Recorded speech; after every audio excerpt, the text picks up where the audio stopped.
అందరికీ నమస్కారం. అమ్మమ్మ ఇల్లు ఛానల్ కి మీ అందరికీ స్వాగతం. ఈరోజు మరొక వంటతో మీ ముందుకు వచ్చేసానండి. కాదు మరొక వంటలతో మీ ముందుకు వచ్చేసాను. ఈరోజు ఒకటే పప్పు 3 రకాల స్వీట్లు తయారు చేయటం ఎలానో చూపించేస్తా, వచ్చేయండి. ఒకసారి ఆ పప్పు ఏంటో గెస్ చేయండి చూద్దాం. పచ్చి శనగపప్పు అండి. ఈరోజు మనం శనగపప్పుతో శ్రావణ మాసం, వినాయక చవితి, సంక్రాంతి ఇలా ఏ ఫెస్టివల్ అయినా స్వీట్ తినాలనిపించిన ఈజీగా ఈ స్టైల్లో పూర్ణం బూరెలు లేదా పూర్ణాలు అని అంటారు కదా, అవి కానీ బొబ్బట్లు, పైపిండి 2 రకాలుగా ఎలా చేయాలి, ఏం చేయాలి, పర్ఫెక్ట్ కొలతలతో ఈజీగా టేస్టీగా ఎలా చేయాలో చూపించేస్తా, వచ్చేయండి. సో వీటికి ఫస్ట్ లోపల స్టఫింగ్ అయిన స్వీట్ని రెడీ చేసుకుందాం. వీటి కోసం పచ్చి శనగపప్పు 1.5 గ్లాస్ తీసుకొని శుభ్రంగా కడిగి 4 నుంచి 5 గంటలు నానబెట్టేసుకోవాలి. ఇలా నానిన పప్పుని మళ్ళొకసారి కడిగి కుక్కర్లో వేసుకొని పప్పు మొత్తం మునిగేలాగా నీళ్లు పోసుకొని ఒక 7 విజిల్లు వచ్చేలాగా, ఒక 4 విజిల్లు హై ఫ్లేమ్లో పెట్టుకొని వచ్చిన తర్వాత సిమ్లో పెట్టుకొని ఇంకొక 3 విజిల్లు వచ్చే వరకు పెట్టుకొని స్టవ్ ఆఫ్ చేసుకోవాలి. ఈ పప్పు ఉడికే లోపల బెల్లం తురుముకుందాం. 1.5 గ్లాస్ పప్పు తీసుకున్నాం కదా, దానికి 3/4 గ్లాసు అంటే 3/4 గ్లాసు బెల్లం తీసుకోవాలి. సో బెల్లాన్ని నీట్గా తురిమేసుకొని పక్కన పెట్టేసుకుందాం. విజిల్స్ వచ్చిన తర్వాత స్టవ్ ఆఫ్ చేసుకొని కుక్కర్లో ఉన్న ప్రెషర్ అంతా పోయే వరకు అలా పక్కన పెట్టేసుకొని ఉంచుకుందాం. తర్వాత కుక్కర్ మూత ఓపెన్ చేసి ఇంకేమైనా వాటర్ మిగిలి ఉంటే వాటి మొత్తాన్ని స్ట్రెయిన్ చేసుకొని జల్లెడి గిన్నెలో వేసుకొని నీళ్లు మొత్తం పోయే వరకు జల్లించుకొని ఆ తర్వాత పొయ్యి మీద ఇంకొక ప్యాన్ పెట్టేసుకొని అందులో తురిమిన బెల్లం వేసి ఒక 3-4 టేబుల్ స్పూన్లు వాటర్ యాడ్ చేసి బెల్లం మొత్తం కరిగే వరకు కలుపుకోవాలి. బెల్లం కరిగిన తర్వాత ఉడికించిన పప్పు ఉంది కదా, ఆ పప్పుని ఈ బెల్లంలో వేసుకొని మెత్తగా కలుపుకుంటూ ఉండాలి. లైట్గా స్మాష్ చేస్తూ కలుపుకుంటూ ఉండాలి. ఇందులోనే కొంచెం దంచిన యాలకుల పొడి కూడా వేసుకొని పూర్తిగా కలుపుకొని మొత్తం ఆ పప్పు అంతా దగ్గరికి అయ్యి బాల్స్ లాగా వచ్చేలాగా, ముద్దల్లాగా అయ్యేలాగా చేసుకొని లాస్ట్లో ఒక 2-3 స్పూన్లు నెయ్యి వేసుకొని మళ్ళీ ఒకసారి కలిపేసుకొని స్టవ్ ఆఫ్ చేసేసుకుందాం. చూసారు కదా, ఇలా బాల్స్ లాగా రావాలన్నమాట. ఇలా వస్తేనే మనకి పూర్ణానికి కానీ బొబ్బట్లకి కానీ పర్ఫెక్ట్గా కుదురుతుంది.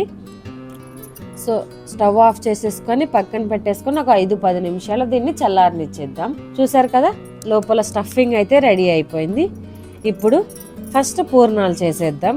పూర్ణాల కోసం పూర్ణాల పై పూత పిండి అంటాం కదా, పైన వాడే పిండిని ఎలా చేయాలో చూపిస్తా. పర్ఫెక్ట్ కొలతలతో చూడండి, లేకపోతే లోపల పూర్ణం మొత్తం పిచ్చుకొని పోయి నూనెలో పడిపోయి నూనె అంతా మాడిపోతుంది.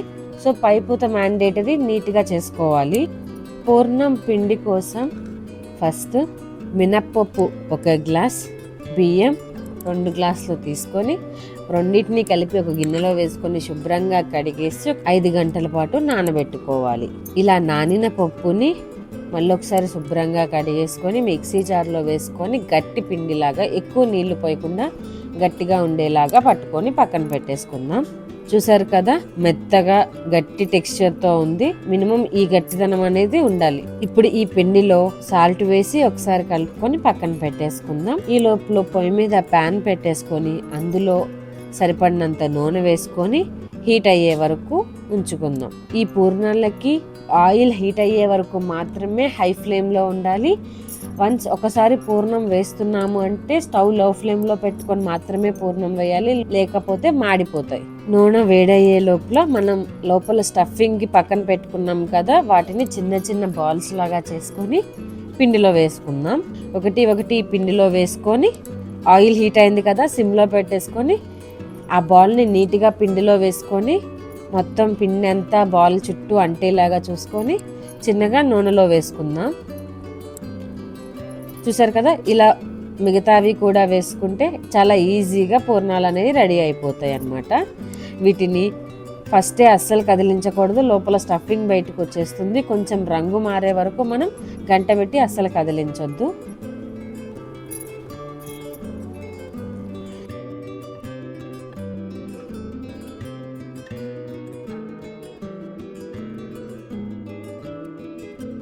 చూసారా రంగు కొంచెం మారాయి కదా. ఇప్పుడు ఒకసారి కదిలించి మొత్తం పైవి కిందకి మొత్తం ఒకసారి కలిపేసుకొని పూర్తిగా అన్ని వైపులు కాలేలాగా చూసుకొని మంచి గోల్డెన్ బ్రౌన్ కలర్ వచ్చిన తర్వాత పక్కకు తీసేసుకోవటమే.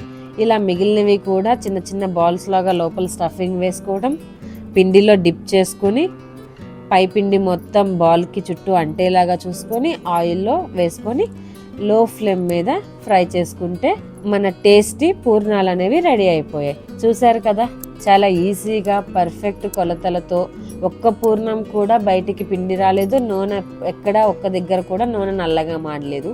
ఇలా పర్ఫెక్ట్ కొలతలతో చేయడం వల్ల మనకి పూర్ణాలు అనేవి చాలా రౌండ్గా, నీట్గా, క్రిస్పీగా వస్తాయి. టేస్ట్ చాలా బాగుంటాయి. ఈ పూర్ణానికి ఒక హోల్ పెట్టుకొని అందులో నెయ్యి వేసుకొని సర్వ్ చేసుకొని టేస్ట్ చేస్తే ఉంటుందండి. టేస్ట్ అసలు వేరే లెవెల్ ఉంటుంది. ఒకసారి ట్రై చేసి కామెంట్ బాక్స్లో కామెంట్ చేయండి. సో నెక్స్ట్ ఐటెం వచ్చేసి బొబ్బట్లు. స్వీట్ షాప్ స్టైల్లో పైన క్రంచీగా లోపల సాఫ్ట్గా నెయ్యి ఫ్లేవర్తో ఈజీగా ఎలా చేయాలో చూపించేస్తా. ఫస్ట్ ఈ బొబ్బట్లు కోసం ఒక కప్పు మైదా పిండి తీసుకొని దానిని మెత్తటి ముద్దలాగా చేసుకోవాలి. పిండి మెత్తగా రావడం కోసం ఇందులో ఏమేమి యాడ్ చేయాలో చెప్తా చూడండి. లైట్గా సాల్ట్ వేసుకొని దాంతోపాటు కొంచెం పంచదార, ఒక టేబుల్ స్పూన్ నూనె వేసి తగినన్ని వాటర్ వేసుకొని కలుపుకుంటే మనకి పిండి అనేది చాలా మెత్తగా వస్తుంది. ఇలా కలుపుకోవడం వల్ల మనకి అది పొంగే ఛాన్సెస్ కూడా చాలా ఎక్కువ ఉంటాయన్నమాట. సో ఇలా కొంచెం కొంచెం వాటర్ వేసుకొని పిండిని మొత్తం మెత్తగా కలిపేసి పక్కన ఒక పావు గంట సేపు పెట్టుకోవాలన్నమాట. పొయ్యి మీద ప్యాన్ పెట్టేసుకొని దానికి లైట్గా నెయ్యి అప్లై చేసుకొని ఇంకొక సైడు మీ దగ్గర పూరీ ప్లస్ ఉంటే ఇంకా చాలా ఈజీగా అయిపోతుంది బొబ్బట్లు.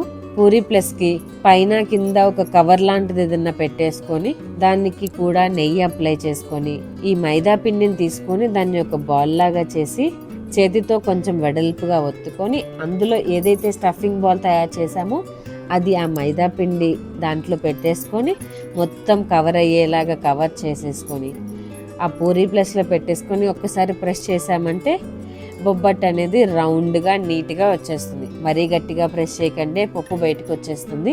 లైట్గా ప్రెస్ చేసుకుంటే సరిపోతుంది.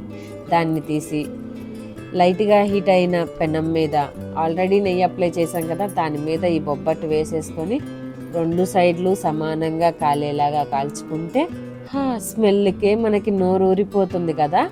తీసి రెండు సైడ్లు సమానంగా కాల్చుకొని తీసేసుకొని మళ్ళీ ఇంకొకటి ఇలానే చేసుకొని ఇంకొకటి కూడా సేమ్ ఇలానే మైదా పిండి తీసుకుని లోపల స్టఫింగ్ అంతా పెట్టుకొని పైన పిండి అంతా కవర్ అయ్యేలా చేసుకొని పూరీ ప్లస్లో పెట్టుకొని లైట్గా ప్రెస్ చేసి పెనం మీద వేసుకొని రెండు సైడ్లు మంచిగా కాలేలాగా కాల్చుకొని తీసేయటం. ఒకవేళ మీ దగ్గర పూరీ ప్లస్ లేదనుకోండి, సేమ్ ఇదే ప్రాసెస్ని మనం చపాతీ చేసుకుంటాం కదా, అలాగైనా చేసుకోవచ్చు. పిండేసుకొని లేదంటే కవర్ కింద ఒకటి పెట్టేసుకొని అందులో ఈ ఏదైతే మనం స్టఫింగ్ పెట్టిన మైదా పిండి బాల్ ఉందో అది పెట్టేసుకొని దాని మీద నెయ్యి అప్లై చేసి పైన ఇంకొక కవర్ పెట్టి చేత్తో ప్రెస్ చేసుకుంటే మనకి పూర్ణం పిండి స్టఫింగ్ లోపలిది బయటికి రాకుండా నీట్గా వస్తుంది. ఒకవేళ చేతితో చేసే విధానం కానీ పిండేసి చేసే విధానం కానీ కావాలి అంటే కామెంట్ బాక్స్లో కామెంట్ చేయండి. ఖచ్చితంగా దాన్ని వీడియో చేసి పెడతా మీకోసం. సో చూసారు కదా, లోపల మెత్తగా పైన క్రంచీగా మొత్తం రెండు లేయర్లుగా పొరలుగా వచ్చేసింది మన బొబ్బట్టు. వీటి మీద కూడా నెయ్యి వేసుకొని సర్వ్ చేసుకుంటే టేస్ట్ చాలా బాగుంటుంది. అచ్చం స్వీట్ షాప్ స్టైల్లోనే ఉంటుంది. ఒకసారి ట్రై చేయండి. చూసారు కదా, చాలా ఈజీగా స్వీట్ షాప్ స్టైల్లో బొబ్బట్లు ఎలా చేయాలో. ఇప్పుడు ఇంకొక స్టైల్లో బొబ్బట్లు చేసే విధానం ఏంటో నేను చెప్పనా. ఇది చాలా హెల్దీ, పిల్లలకి పెద్దలకి టేస్ట్ పరంగా హెల్త్ పరంగా చాలా మంచిగా ఉంటుంది. మైదా ప్లేస్లో గోధుమ పిండి వాడితే మనకి టేస్ట్కి టేస్ట్ బాగుంటుంది, హెల్త్కి హెల్త్ కూడా బాగుంటుంది.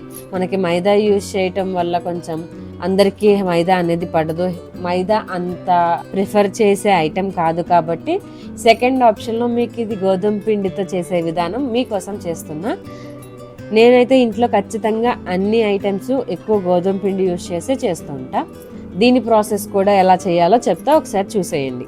ఈ గోధుమ పిండితో చేసే బొబ్బట్ల కోసం 1 కప్పు గోధుమ పిండి తీసుకొని అందులో కొంచెం ఉప్పు, 1/2 స్పూన్ పంచదార, 1 టేబుల్ స్పూన్ ఆయిల్ వేసుకొని ఒకసారి కలిపేసుకొని దాంట్లో కొంచెంగా నీళ్లు సరిపడినన్ని పోసుకొని కలిపేసి మెత్తటి ముద్దలాగా ఒక 15 నిమిషాలు పక్కన పెట్టేసుకోవాలి.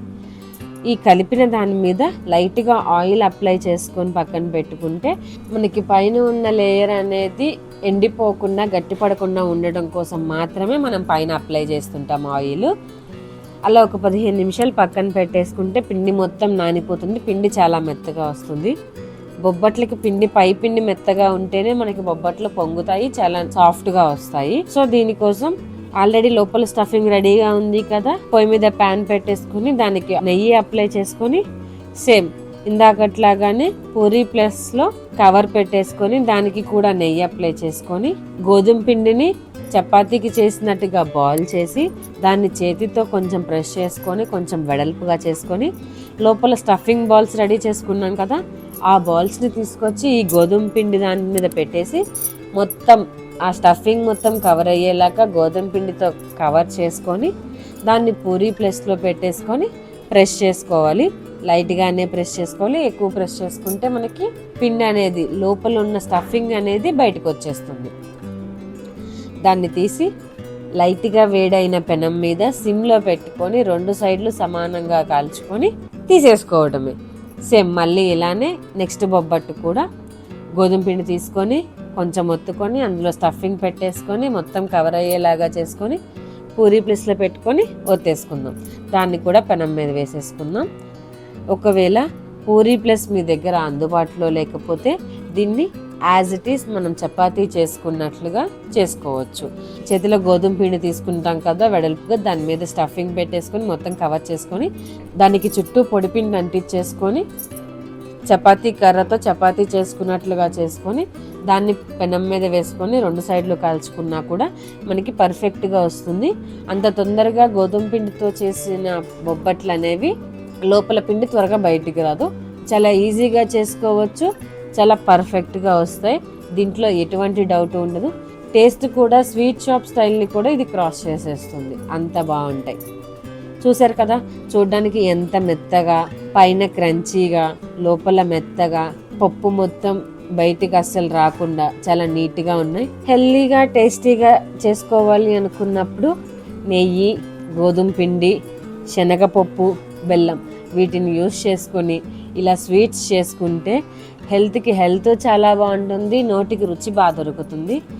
దేవుడి ప్రసాదాలకి కూడా ఇవి బ్రహ్మాండంగా యూస్ చేసుకోవచ్చు.